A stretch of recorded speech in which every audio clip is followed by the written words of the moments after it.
कुछ बच्चे आर्मी वाले हम खड़े और जीडी वाले भी हैं, एसएससी जीडी वाले भी हो ना। एसएससी जीडी मैंने बताया था, एसएससी जीडी से जो सिपाही जाते हैं वहीं पे ही एसएससी सीपीओ के थ्रू सबऑर्डिनेट ऑफिसर जाते हैं, डायरेक्टली अपॉइंटेड डैशो होते हैं, डायरेक्टली अपॉइंटेड सबऑर्डिनेट ऑफिसर्स होते हैं, वो एसएससी सीपीओ के थ्रू जाते हैं। कैटेगरी सी मतलब ग्रुप सी की जॉब होती है, और जो फोर्सेस के सब इंस्पेक्टर्स होते हैं वो ग्रुप बी ऑफिसर्स होते हैं, non military. Thank you so much. ठीक है, तो आज आप लोगों की किस चीज़ की मतलब ऐसे कोई टॉपिक पे क्लास लेनी है या मैं सिर्फ बताता हूँ? कुछ बच्चे सवाल पूछना था वो पूछ सकते हो या कुछ। और मेरा एक्सपीरियंस चलो ठीक है, मैं किसी ने बोला था ना कि अपना एक्सपीरियंस बताना।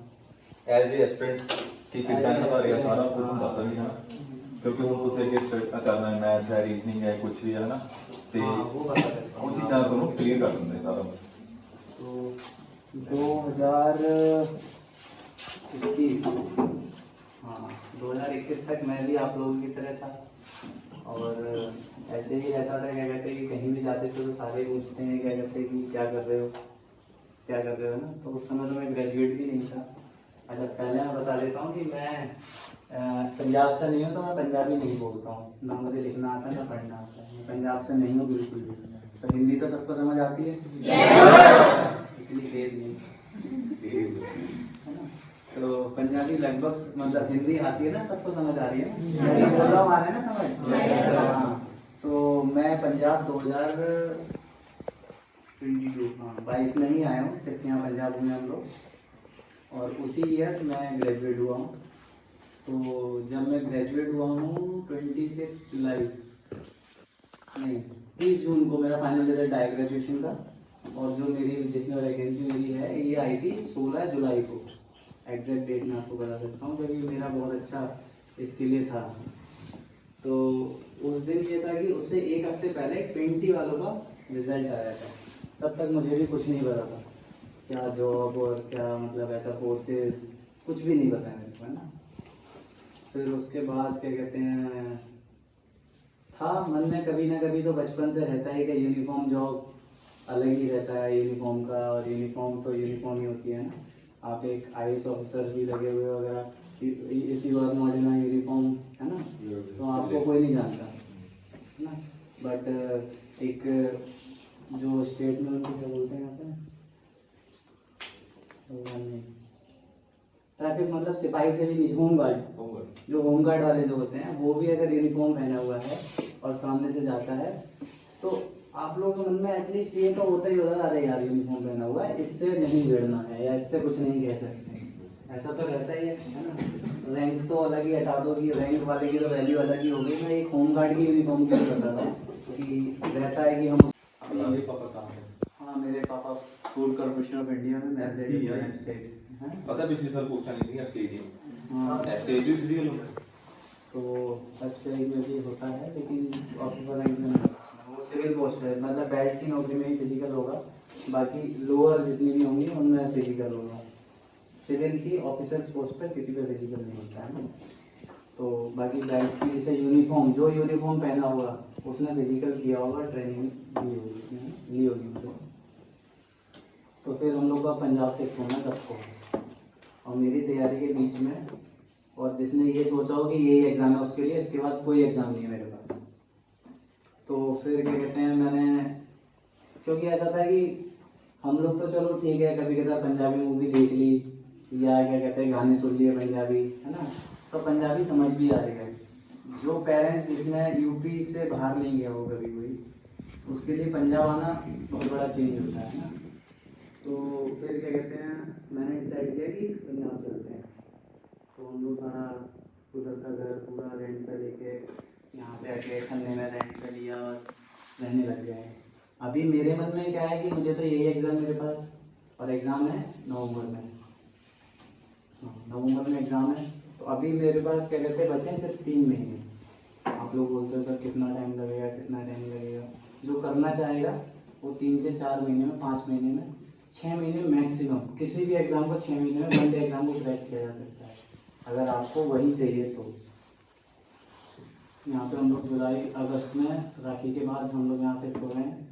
अगस्त में अपनी तैयारी करता था। अब यहाँ पे इतना डिस्टर्बेंस रहता था कि नई जगह पे शिफ्ट हुए हैं तो कुछ भी काम करना है तो बाहर जाना है। और मेरा कोई भाई नहीं है, मेरी 2 छोटी बहन है, एक बड़ी सिस्टर, उसकी शादी हो चुकी है। तो अभी मेरे को संभालना है सारा। पापा को डेली ऑफिस लेके जाना, वापस लाना, दिन में बाकी सारे काम, घर में शिफ्टिंग हुई है, बहुत सारे अरेंजमेंट हो रहे हैं घर में, है ना। तो फिर क्या कहते हैं, मैंने ये सोचा कि रात में पढ़ते हैं अब। तो मैं रात को 9 बजे पढ़ने बैठता था, सुबह 6 बजे या 5 बजे या 4 बजे रात भर पढ़ा हूँ और रात से सो जाता था। दिन में 10 बजे उठते थे, फिर जो दिन में जो बाकी सारे काम होते थे इस तरह। उसके बाद भी नहीं बन रही थी बात, डिस्टर्बेंस हो रहा है। 2 महीने, अगस्त, सितंबर आ गया। सितंबर में मैं बिल्कुल तैयारी नहीं कर पाया। मुझे ये लग रहा है कि अगर मेरा ये वाला एग्ज़ाम निकल गया तो मैं फिर क्या करूँगा। कुछ नहीं सोचा इसके एग्ज़ाम के अलावा। फिर मैं पापा जी से बात की मैंने, तो मैं आगरा से पापा के लिए आया हूँ पंजाब रहने के लिए। बट मुझे अब अपना एग्ज़ाम क्लियर करना है, तो इसके लिए अब मुझे अपना टाइम चाहिए, क्योंकि इतना आसान नहीं है 10 लाख लोगों में कॉम्पीट करना। बिल्कुल भी इजी नहीं है कि आप 10 लाख लोगों में इतनी आराम से कॉम्पीट कर सकते हो। उसी पोस्ट कितने की? हाँ, पोस्ट कितने? हमारे शायद 12 टोटल से वही 2.5 लाख का आता है, 1700 पोस्ट। हमारा ऑल इंडिया लेवल होता है। जैसे अभी आपके में कम इसलिए भरते हैं क्योंकि सिर्फ पंजाब वाले, जिनको पंजाब नॉन लैंग्वेज है, वही भर सकते हैं ना। हमारे all India level, Jammu Kashmir से लेके साउथ केरला तक के बच्चे सेलेक्ट होते हैं, और इतना बड़ा एग्ज़ाम है होता है ना। फिर मैंने एक दिन ऐसे ही पापा जी से बात हो रही थी, तो मेरी पापा जी से बहस हो गई, ऐसी आप बेटे में जो लड़ाई होती है वो वाली लड़ाई हो गई। तो उसी दिन रात में मैंने अपना सामान पैक किया। पापा जी को नहीं पता मैं कहाँ हूँ 1 महीने तक, और मैं चंडीगढ़ शिफ्ट हो गया खुद अकेले। और मैं चंडीगढ़ में रह के मैंने लाइब्रेरी ज्वाइन करी। 24 आवर्स में लाइब्रेरी में रहता था, मैंने पढ़ाई करी। मैंने अपना प्री दिया नवंबर में, और प्री के बाद फिर मुझे लगा कि अभी पढ़ाई चल रही है, अभी रिजल्ट्स में वक्त है, तो मैं और पढ़ लेता हूँ। मैं फिर भी पढ़ता रहा। दिसंबर में मेरा प्री का रिजल्ट आया और मैं सेलेक्टेड था, मेरा प्री क्वालिफाई हो गया।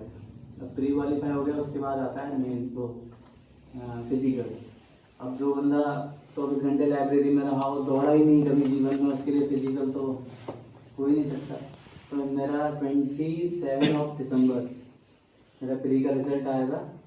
तो फिर हम लोग जब मैं अभी सोच रहा हूँ कि फिजिकल कैसे निकलेगा, देवीलाल स्टेडियम चंडीगढ़, उसमें रनिंग स्टार्ट की मैंने, नहीं हो रही है। फिर मैंने बोला, और फिर डाइट खाना पीना चाहिए होता है कि आपको अगर करना है तो। और मुझे ये पता था कि फिजिकल के लिए अब एसएससी 1 महीना भी नहीं देगी तैयारी के लिए, 1 महीने में तैयारी करनी है। तो फिर मैं दिसंबर में फिर मैंने पापा को बताया, तब तक भी नहीं बताया था कि मेरा प्री क्वालिफाई हो गया। मैंने मम्मी को बोला कि मेरा प्री क्वालिफाई हो गया, मुझे फिजिकल के लिए 1 महीने के लिए घर आना है, ताकि मैं घर पे खाने पीने की टेंशन छोड़ के सिर्फ तैयारी पर ध्यान दे पाऊँ। तो फिर क्या कहते हैं, मैं वापस आ गया खन्ने। अब यहाँ पर मैं ये 2 साल पहले, आप लोग तो सारे नए हो, यहाँ पर एक ग्राउंड था, वहाँ पर सर तैयारी कराते थे। तो मैं 1-2 दिन रनिंग करने गया था। फिर मेरी सर से मुलाकात हुई, मैंने उनको बताया सब कुछ। मैंने 12 जनवरी को सर से मिला हूँ मैं, उसके बाद तैयारी स्टार्ट की है। और 6 फरवरी को मेरा फिजिकल था। मेरे साथ 4 लड़के और थे जो इसी एग्ज़ाम की फिजिकल की तैयारी कर रहे थे। उनके मेरे से पहले फिजिकल थे, वो सारे फिजिकल में आउट हो चुके हैं, किसी की रनिंग पूरी नहीं हुई है, और वो पिछले 6 महीने से तैयारी कर रहे हैं। तो सर ने भी बोला मेरे को, सर ने, तुम ग्राउंड तो आते नहीं हो, और ये वो, रनिंग स्टार्ट करते हो सिन पेन वगैरह स्टार्ट हो जाता है। मेरे एक्सट्रीम लेवल पर सिन पेन था, मतलब मैं अभी इस तरीके से खड़ा हूँ, मैं ऐसे भी नहीं खड़ा हो सकता था, इतना पेन था मेरे। तो उसके बाद क्या कहते हैं, मेरा फिजिकल था 6 फरवरी को, फिजिकल हो गया सर की कृपा से 6 फरवरी को। 15-20 दिन में मतलब मेरा फिजिकल हो गया। मैं किसी को ये बात बताता हूँ कि ऐसा हो नहीं सकता कि आपका 15 दिन में हो जाता है, लेकिन बस वही बात है, जो चाहिए वो चाहिए, किसी भी बाय हो को बाय प्रो, है ना। आपको जो चाहिए वो चाहिए, आपको किसी भी तरीके से चाहिए, मतलब कुछ भी सेक्रीफाइस करना पड़े उसके लिए मुझे वो सेक्रीफाइस करना था। फिजिकल हो गया, फिर उसके बाद प्री मेडिकल कराया था। तो प्री मेडिकल में पता चला था कि मेरे को डीएनएस है, मेरी नाक की हड्डी थोड़ी सी टेढ़ी है, उसकी सर्जरी भी करानी है और मेंस की तैयारी भी करनी है। मैंने चंडीगढ़ हॉस्पिटल में अपनी नाक की सर्जरी भी कराई है। हॉस्पिटल में 4 दिन एडमिट था, तो मैं एडमिट होते टाइम भी पढ़ते रहता था। और उसके बाद मैंने मेंस की तैयारी करी, मई में मेंस हुआ, मेरा मेंस क्लियर हुआ। और उसके बाद फिर मेडिकल और फाइनली 1 साल के अंदर जॉब।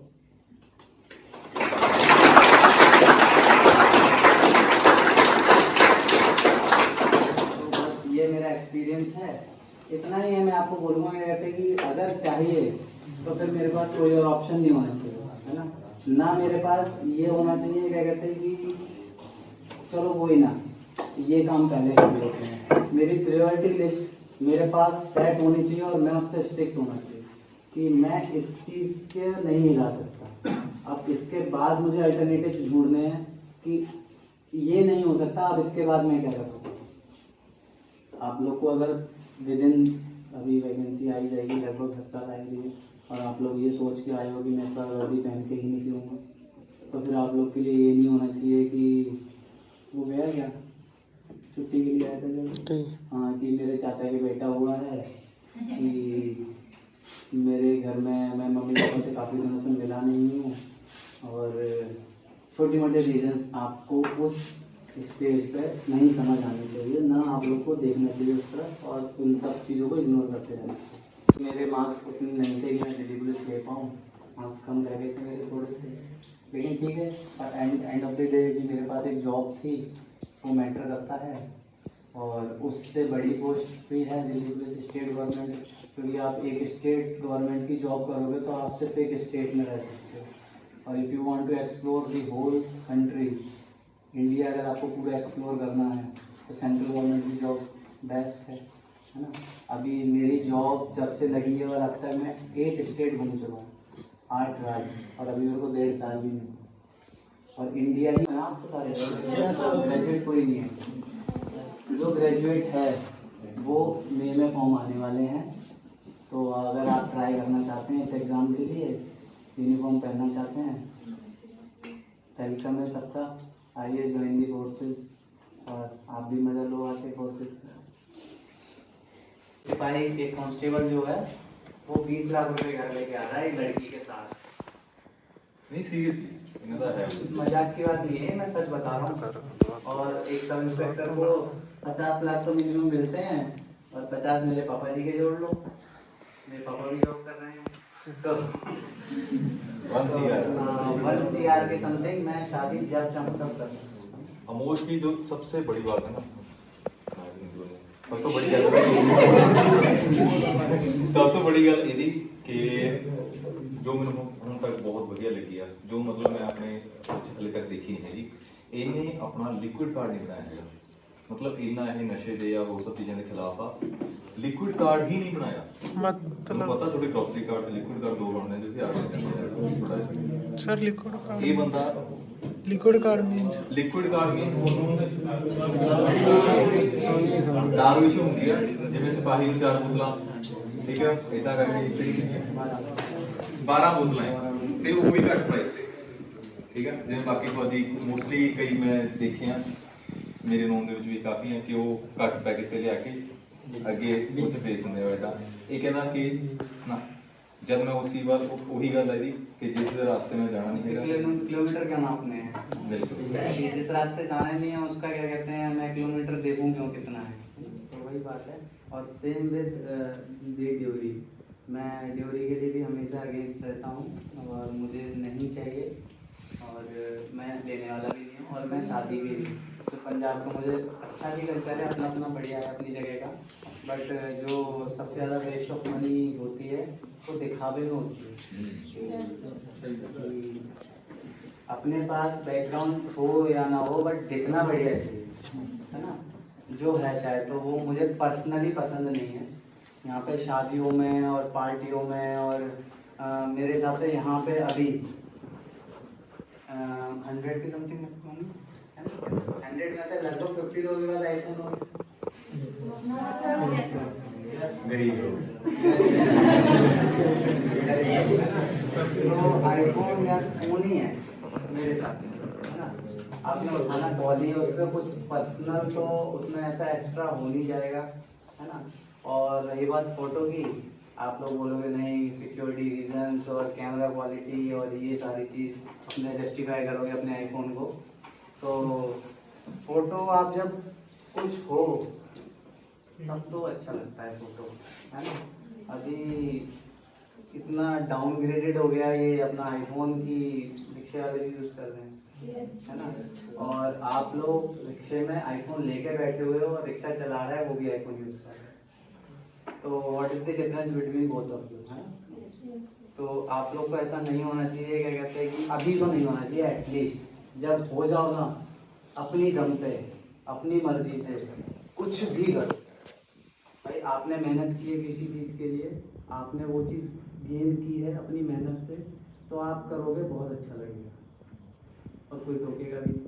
अभी मेरे सामने कोई आईफोन लेके आएगा, मैंने अपने बाप के पैसे से लेके आया, क्या कर लिया, हटो साइड में, मेरे बराबर तो तुम हो ही नहीं, है ना। तो ऑलवेज थिंक कि मुझे क्या चीज़ लाइफ में जो है जो मेरे को खुद अच्छा रहेगा मेरे लिए, है ना। फोन, मेटेरियलिस्टिक चीज़ें हैं, गोल्ड, है ना, थार, उन सब के लिए बता रहा हूँ सारी चीज़ें।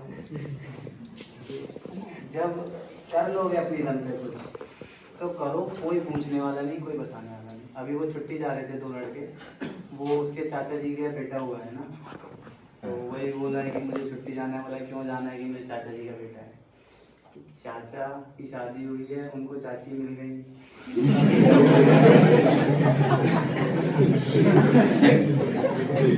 तुम्हें क्या मिला? एक मेन क्वेश्चन ये है मेरा, तुम्हें क्या मिला? कुछ नहीं, लेकिन तुम्हारा गया समय। और the most valuable thing at this point of time आपकी लाइफ में जो होनी, आप किसी भी चीज़ में समय दे दोगे वो आपको पैसा दे देगा आगे जाके, लेकिन समय की वैल्यू समझो आप सारे लोग। कमिंग टू द पॉइंट, ये क्या कहते हैं, आप लोग का पैटर्न ये है ना, आप लोग का पैटर्न ये है, ठीक है। तो इसमें मैथ 20 नंबर की आती है, मैथ बहुत स्कोरिंग होती है, कट ऑफ क्या जाती है आप लोग को, लास्ट कलेक्शन कितने हो जाएगा? एक एग्जाम का 70% आप लोग टारगेट लेके चलो सारे लोग, किसी भी एग्जाम का। ये 200 अगर हो जाता है तो ये 140 हो जाएगा, पक्का ना? 140 ही होगा, ठीक है। तो 100 का अगर हम मतलब किसी भी एग्जाम का जितने का वो मार्क्स रखता है उसका 70% स्कोर करोगे तो मुझे नहीं लगता कोई नौकरी ले लेगी। इसका 70% 70 है, 70 नंबर पर लगभग नौकरी लग जाएगी, सबकी लग जाएगी ना, इतनी कट ऑफ जाती होगी एग्जाम में। तो किसी भी एग्जाम का मेरा टारगेट होना चाहिए कि मैं उसका 75% स्कोर करूं, ताकि मुझे किसी भी यूट्यूब पे किसी भी चैनल पे जाके ये ना पूछना पड़े सर मेरे इतने नंबर हैं, क्या हो जाएगा क्या? होता है ना यार, सिलेक्शन सबका होता होगा कि ये यूट्यूब पे कोई लाइव है, मैं पूछ लूँ सर मेरा हो जाएगा क्या, मेरा हो जाएगा क्या? आप किसी भी एग्जाम का 75% स्कोर करो, आपको किसी से पूछने की जरूरत नहीं, आपका हो जाएगा पक्का। अब मुझे ये 75 नंबर लाने कैसे हैं?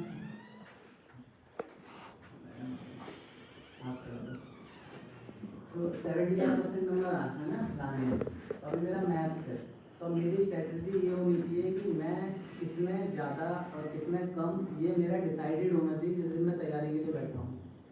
वही बात है कि जंग में उतरने से पहले, ग्राउंड में जाने से पहले माइंड मेकअप करना होता है। मेकअप नहीं करना होता है, ये दर के लिए कहा है। माइंड मेकअप करना होता है ना, तो माइंड मेकअप करना है कि मुझे 75% स्कोर करना है, मेरे पास क्या क्या चीज़ है, क्या क्या चाहिए और उसको कैसे एग्जीक्यूट करना है, ये मेन टारगेट होना चाहिए।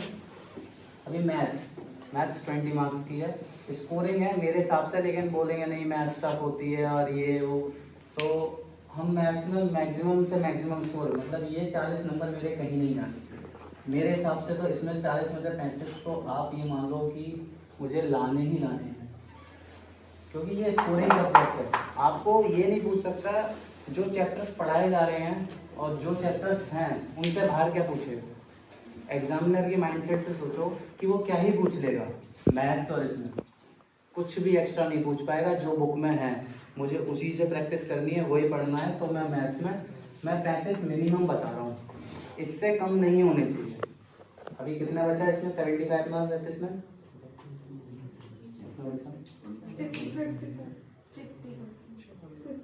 मतलब आधे से ऊपर चल रहे हैं। 40 अब मेरे पास कितने बचे हैं? 40। और मेरे पास कितने हैं अभी? 60 नंबर। 60 में से 40 कोई बड़ी बात नहीं किसी के लिए भी। ठीक है, ये 35 हो गए अपने। अभी मुझे जो स्कोरिंग सब्जेक्ट है जिसमें आप ला सकते हो अपनी मेहनत पे, आप लोग मेहनत करोगे कोई बड़ी बात नहीं है ना।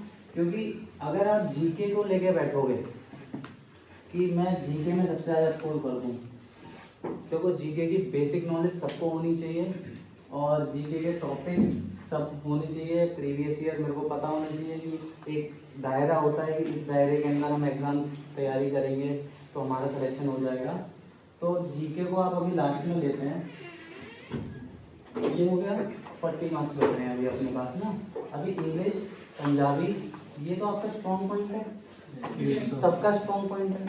तो 10 में से 10 हो जाने चाहिए, कटने का कोई चांस ही नहीं है। क्योंकि तो ग्राउंड पे तो सर दौड़ा दौड़ा के आपको घोड़ा बना ही देंगे सबको, है ना। यहाँ आपको एग्जाम भी, अब पहले का ज़माना गया ना, क्या कहते हैं कि दौड़ गया वो फौज में भर्ती हो गया, ऐसे तो नहीं है। अभी तो आपको मेंटली भी स्ट्रॉन्ग होना चाहिए, तो पेपर भी क्वालिफाई करना है ना। तो ये 10 नंबर और जोड़ देते तो कितने हो गए? 50। अब सिर्फ 25 नंबर लाने हैं आप लोगों को, 25 के लिए मेहनत करनी है। ये कंप्यूटर एक मतलब ये बाहर का टॉपिक है, इसमें से मतलब ये 40 नंबर है ना जो, इसके लिए आप अगर ये बोलोगे ना, जिस नए टीचर से बोलोगे कि मुझे जीके या मुझे कंप्यूटर के लिए पढ़ा दो, है ना, तो वो अपने स्तर से % भी अपने दिमाग में नहीं रखते। ये आप लोग बिल्कुल क्लियर समझ लो। टीचर 100% पढ़ा रहा है, पूरी मेहनत कर रहा है, बढ़िया से बढ़िया टीचर है, लेकिन आप लोगों के पास कॉपी तक, एग्जाम तक उतना ही देना है ना। तो इस 40 में से अगर आप 20 भी नंबर लेते हो कंप्यूटर और इन दोनों में मिला के, तो आपका सिलेक्शन हो जाएगा सबका, सबका सिलेक्शन हो जाएगा। 75 नंबर पूरे हो जाएंगे आपके और आप आराम से सब अवधि में भी जाएंगे। तो ये माइंड मेकअप मेरे बताने से पहले आप लोगों को यहाँ आने से पहले कर लेना चाहिए कि मैंने अपने इसकी रिटेन की इस तरीके से तैयारी करी है और फिजिकल की हमारे सर जी हैं ही, कुछ डाउट हैं। अब जैसे ये 40 नंबर लाना मैंने बोल दिया इतना आसान नहीं है कि मैं तो यहाँ बोल के चला गया कि 40 आ जाएंगे और आ जाएंगे, इतना इजी नहीं है। उसके लिए मेहनत करो, मैम हैं, बाकी सर जहाँ पढ़ाते ही हैं ना, वो लोग जितना पढ़ा रहे हैं उतना पढ़ो। और आप ये मान लीजिए कि आप अपने दिमाग से अपने लिए कितना बेहतर कर सकते हो, ये आप खुद डिसाइड करोगे। हमारे सर जी नहीं करेंगे, मैम नहीं करेंगी, मैं नहीं करूँगा, आपके पेरेंट्स नहीं करेंगे, आप खुद अपने दिमाग की मेहनत हुई। अभी यहाँ पे ऐसा देखो, क्या कहते हैं कि क्लास में अगर 100 बच्चे हैं तो 50 ही पास क्यों हो रहे हैं या 10 ही टॉप क्यों कर रहे हैं? क्योंकि उन 10 बच्चों ने अपनी जो पढ़ाई हुई है वो तो पढ़ा है, उसको तो पूरा अच्छे से पढ़ा ही है, लेकिन अपने दिमाग से, मैं अपने दिमाग में कितना जिंदा हूँ, मैं मेंटली कितना प्रेजेंट हूँ, ये चीज़ मैं क्या कहते हैं खुद डिसाइड करूँगा अपनी मेहनत को। खड़े क्यों हो गए? थक गए बैठे? नहीं, वो देख नहीं अभी तो मैं कुछ लिख ही नहीं रहा। अच्छा, तो मैं क्या कह रहा हूँ, बैटरी सुन रहे मुझे हैं सारे, ठीक है। हाँ, तो आप मतलब मेंटली प्रेजेंट रहो, जिंदा रहो दिमागी तौर पे, बाकी बहुत अच्छे से रहोगे क्योंकि यहाँ का एनवायरनमेंट बहुत अच्छा है ना। फ्रेश एयर मिलेगी, फिजिकल एक्टिविटीज़ होती रहेंगी और स्पोर्ट्स की तैयारी, स्पोर्ट्स भी अपना सर ने सारा इंतजाम कर ही दिया है ना। तो बढ़िया यार, आप लोग के पास बेस्ट अपॉर्चुनिटी है। मज़े करो, जल्दी जल्दी वर्दी पहनो और यहाँ खड़े हो जाओ आके। अगली बार मैं छुट्टी आऊँगा तो फिर मिलने आऊँगा, देखूँगा कितने सेलेक्ट हो गए। अभी शायद मैं जून जुलाई में आऊँगा नेक्स्ट छुट्टी, तो वो मैं फिर देखता हूँ आप लोग कितने सेलेक्ट होते हो। बाकी कोई भी गाइडेंस चाहिए सर को बता दीजिएगा, सर मुझे मैसेज ड्रॉप करेंगे तो मैं फ्री होऊंगा। तो हम लोग का ग्रुप वगैरह कुछ बनाया है, एक सेपरेट ग्रुप बना दीजिए हम लोगों का। कोई भी डाउट होगा दोनों ग्रुप में मुझे ऐड कर दीजिएगा। तो जैसे सवाल, कोई क्वेश्चंस हुए या कोई भी, और कभी भी ऐसा लगे कि मुझसे नहीं होगा, हर दूसरे दिन लगेगा, लेकिन ऐसा नहीं करना कि हर दूसरे दिन ही काम स्टार्ट कर दो। जब भी लगे कि मुझसे नहीं होगा तो मैं आप सबकी हेल्प करूँगा, आपको कॉल कर सकता हूँ, है ना। आप लोग पूछना चाहेंगे कॉल करेंगे, लेकिन हर दूसरे दिन लगता है हर किसी को कि मुझसे होगा क्या, गिव अप आता है, सेल्फ डाउट आते हैं, रिजल्ट नहीं मिलेंगे। अच्छा, ये सब होने के बाद जो रामबाण है किसी भी एग्ज़ाम को क्रैक करने के लिए, किसी भी एग्ज़ाम को क्रैक करने के लिए, वो है प्रीवियस ईयर क्वेश्चन, PYQ। ठीक है, आप अभी 22 का एग्ज़ाम दोगे ना, 22 के एग्ज़ाम में ये आम आदमी पार्टी कब से आएगी? 2019 में 20 में इलेक्शन 22 में आएगी। तो 2022 से पहले ये पंजाब कांस्टेबल के एग्जाम होते थे, अभी तक जो भी है अभी हुए हैं 3-4 बार बैक टू बैक। उनका सब हाँ, तो एक जेन्युइन बुक, किसी भी पब्लिकेशन की जेन्युइन बुक, या आपको जेन्युइन पेपर्स प्रोवाइड अगर आप लोग खुद कर सकते हैं तो कर लीजिए, नहीं तो अगर सर से बोलिएगा वो अरेंज करा के देंगे। तो जब आपको ऐसा लगे कि मेरी तैयारी अब 50% हो गई है, 100% मेरी भी तैयारी नहीं है और जो एक IAS ऑफिसर बन गया उसकी भी नहीं है, 100% किसी की तैयारी नहीं होती, 100% होगी तो फिर उसकी तैयारी होगी, वो टीचर बन जाएगा। हमारे सर बोलते थे मैथ्स के, जब हम 10th में थे, कि पढ़ लो बेटा पढ़ लो वरना टीचर बन जाओगे। तो जब कुछ नहीं तो मैं पढ़ा देता हूँ, क्योंकि वो इतना समय दे चुका है इन बुक्स में और चीज़ों में, किस्मत की वजह से या कुछ मार्क्स की वजह से उसका सिलेक्शन नहीं होता है, बट उसको ये पता है क्या कहते हैं कि कैसे तैयारी करनी है या क्या करना है, तो फिर आप पढ़ाने लगो। तो 100% तैयारी किसी की नहीं होती। जिस दिन आप लोगों को ऐसा लगे कि मेरी 50% तैयारी हो गई है, उस दिन उठा के एक पेपर दे देना, और जेन्युइन वही पेपर होना चाहिए जो एक्चुअल में आया है। एग्जाम ऑफलाइन होता है, ऑनलाइन होता है अभी पंजाब कांस्टेबल का कंप्यूटर पे होता है या CBT है ना।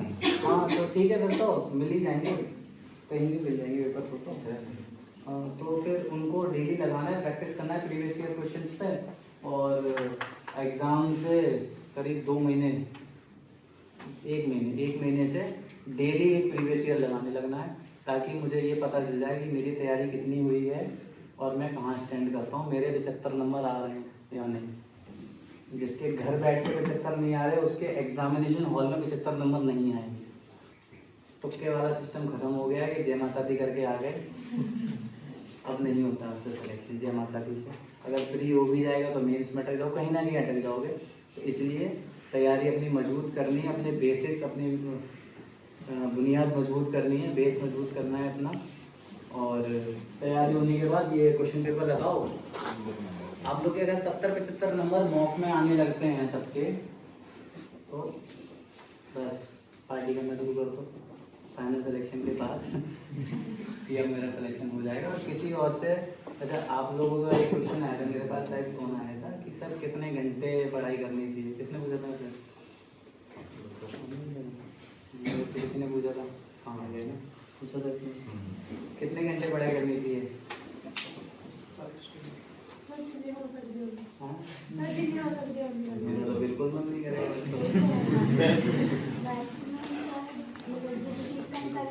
अपने माइंड में की स्टडी वर्क रखोगी और चीज जेड़ा पढ़ रहे हो तुम वो ਤੁਹਾਡੇ माइंड से जा रहा है। अच्छा ये क्वेश्चन नहीं गलत है मेरे हिसाब से कि कितने घंटे पढ़ाई करनी चाहिए। मैं अपने लिए पर्सनली बताने वाले लोग, अभी जैसे मैंने बोला था कि मैं 24 घंटे लाइब्रेरी में रहता था, और तो क्या मैं 24 घंटे पढ़ पाऊँगा? मैं बोलूँगा क्या कहते हैं कि मैं 12 घंटे की सिटिंग लगा रहा हूँ ना, उसमें मैं 3 घंटे शार्पली पढ़ पाया हूँ सिर्फ, उसके अलावा तो बस बैठा हुआ हूँ किताब में, समझ रहे? तो कभी भी घंटों के हिसाब से नहीं पढ़ना किसी को भी। कोई भी आप ये सोचो कि मैं आज 3 घंटे पढ़ूंगा, मैं आज 4 घंटे पढ़ूंगा, मेरे को पता होना चाहिए कि पढ़ना क्या है। 3 घंटे तो बाद के हैं, वो 3 से 4 हो जाए मुझे कोई फ़र्क नहीं पड़ेगा, बट मुझे ये पता होना चाहिए कि पढ़ना क्या है ना। तो आप पढ़ाई के हिसाब से टारगेट बनाना। जैसे मैंने आज अगर 20 क्वेश्चन सॉल्व करने हैं, तो अब वो 20 क्वेश्चन सॉल्व करने के लिए मैं 24 घंटे लगा दूँ या 20 मिनट लगा दूँ, ये मेरे ऊपर, ये टारगेट मेरे कैलिबर के हिसाब से होना चाहिए, मेरी औकात के हिसाब से होना चाहिए कि मैं कितना कर सकता हूँ, है ना। तो आपने सोचा कि इंग्लिश के मैं 50 क्वेश्चंस करूँगा, तो अब उन 50 क्वेश्चंस को पढ़ने के लिए आप क्या कहते हैं पूरा दिन लगा दो और सबको बताते रहो मैं तो 24 घंटे पढ़ता हूँ, और उन 50 को बोलने के लिए भी 20 मिनट नहीं लगा रहा है, तो वो बोलेगा मैं तो 20 मिनट पढ़ के सिलेक्शन ले लिया, है ना। ऐसे बोलेगा ना कि मैंने तो 20 मिनट ही पढ़ा है, तुमने कह 24 घंटे पढ़ा। हाँ, तो आप लोग टारगेट सब्जेक्ट के टॉपिक वाइज। अच्छा आप लोगों ने जैसे मैंने ये तो उसमें आ जाता है नोटिफिकेशन में पूरा, इसमें कौन कौन से चैप्टर्स आएंगे, उसमें क्या क्या सब टॉपिक्स हैं, इन लोगों का चार्ट बना रखा है आप लोगों ने किसी ने कॉपी? तो ये चीज़ें ये यही इसी मेकअप की बात कर रहा हूँ मैं, कि तैयारी करने निकले हो तो पूरा माइंडसेट करके निकलना है कि मेरे पास होना चाहिए कि इस टॉपिक का मैंने अब ये टॉपिक पढ़ लिया, मैं इससे क्वेश्चन लगा लूँगा, अब मैं नेक्स्ट टॉपिक पढ़ूँगा, तो नेक्स्ट क्या पढ़ूँगा, क्योंकि जब कॉपी खोलने बैठोगे ना तो आप यही डिसाइड करोगे कि मैं पढ़ूँ क्या, स्टार्ट करने में ही, है ना। तो रात को सोने से पहले या सुबह उठने के बाद मैं दिन भर क्या करने वाला हूँ, that should be in return, ताकि मुझे ये ना सोचना पड़े अब मैंने ये कॉपी तो खोल ली है अब मैं पढ़ूँ क्या, है ना। अब मुझे मेरे पास मैंने डिसाइड कर लिया कि ये पढ़ना है, मेरे पास डिसाइडेड है, इसमें टाइम